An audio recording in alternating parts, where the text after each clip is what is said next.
नमस्ते दोस्तों। आज की लंच थाली में विशेष है राजमा, जो पाव भाजी मसाले में बना हुआ है। राजमा रात में ही मैंने पानी में सोख करके रखा था, सुबह इसको धो के उबाल लिया। इधर 2 बड़े प्याज काट काट लिया है, टमाटर भी काट लिया है। टमाटर थोड़ा ज़्यादा लेंगे और अदरक लहसुन का पेस्ट। इधर 1 कटोरी में पानी लिया है, जिसमें 1 चम्मच हल्दी, 2 चम्मच पाव भाजी मसाले, 1 चम्मच गरम मसाला, 1 चम्मच आमचूर पाउडर और आधा चम्मच जीरा धनिया मिला है। कढ़ाई गरम है, सरसों तेल डला हुआ है। अब उसमें हमने जीरा, तेज़पत्ता, प्याज डाला है। थोड़ा इसको चला लेते हैं और उसके बाद फिर उसमें अदरक लहसुन का पेस्ट डाल देंगे और टमाटर। थोड़ा सा चला के उसको 5 मिनट तक गलने देंगे, क्योंकि तेल इसमें कम लिया हुआ है, तो इसलिए धीमी आंच पे और थोड़ा सा पानी मिला के पकाएंगे और ढक देंगे।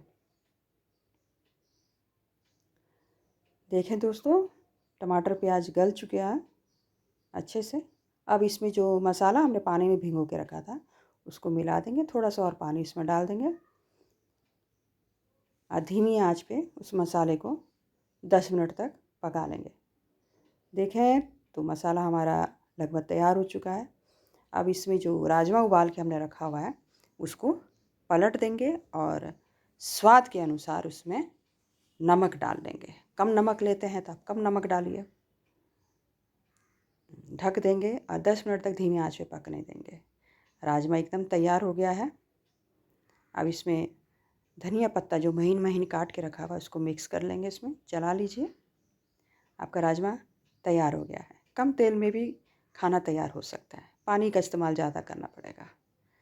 अब इसमें अपना प्लेट लगाइए। चावल, तीसी की चटनी, मिर्ची का अचार, दही का रायता और राजमा। थैंक यू दोस्तों।